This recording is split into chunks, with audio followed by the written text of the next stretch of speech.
Hey there, guys. Welcome back to Anthony Vlogs, where Anthony Vlogs. I realize it's been a bit of a time since I did a vlog video. You know, last thing I vlogged about was Elizabeth Banks wearing a green suit and stuff.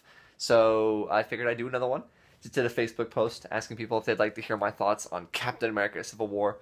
Now that I've seen it a few times and it's been about a week since it's out, so that's what I'm gonna do. Let's talk about Captain America: Civil War.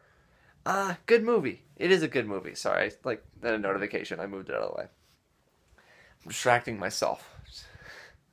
Good movie. I think I definitely prefer Winter Soldier as both a Captain America film and a movie in general. But I really do like Civil War. Civil War does a lot, and it does it also very well. When Age of Ultron originally came out, one of my compliments to that film was the fact that it managed to do so much as well as it did. You know, it manages to be a sequel to, Winter Soldier and the first Avengers film and all that stuff, and also, be a continuation and a lead up into future films. Like, I thought it did a really good job of that. Civil War is that, but better. I mean, the joke is that it's Avengers 2.5, but I mean, is that a bad thing? This movie when I came out of it the first time, I didn't know exactly what to think. You guys notice how the color keeps changing? Is that just me? That's a little weird. Hopefully it's not distracting. But I came out of it and I was like, this feels like a Marvel event. This feels like a Marvel crossover event with Captain America as the main character. And I feel like that really works. There's a few things, without rambling too much, that I feel like really, really work in this film, and I want to go over them. A lot of them are characters. Black Panther. Black Panther goes through a full arc in this film, and that's awesome.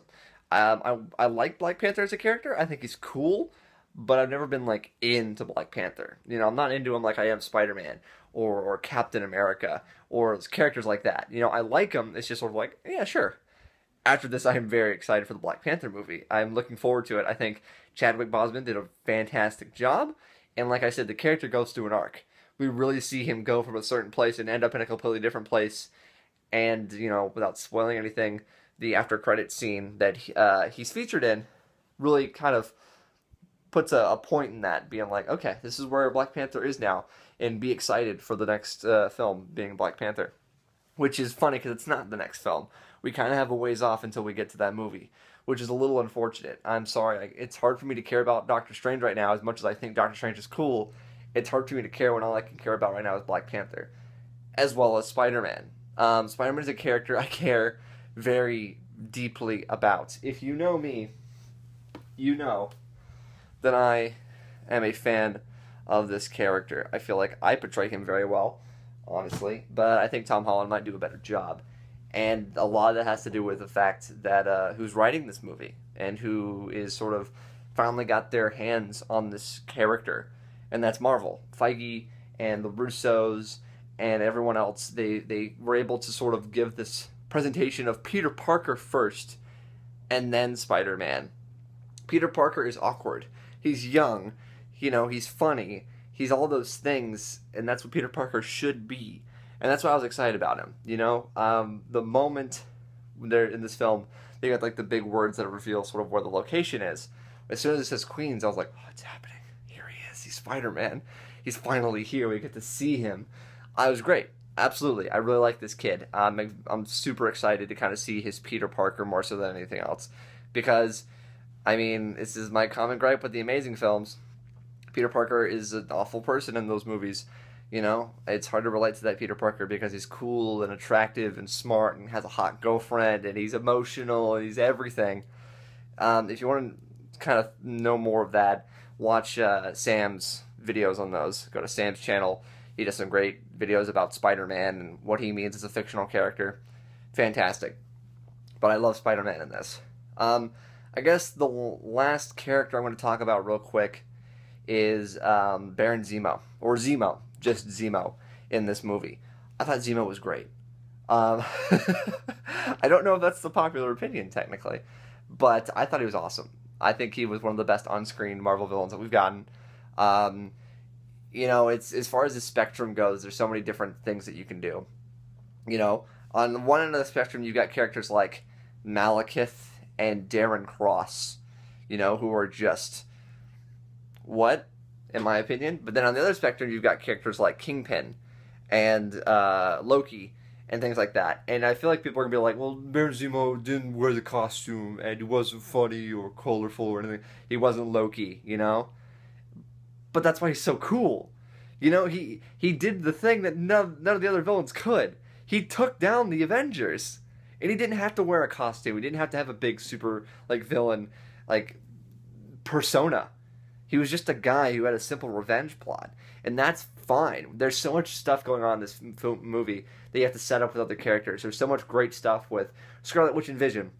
And, you know, having Bucky, you know, his whole character stuff as a sequel to Winter Soldier.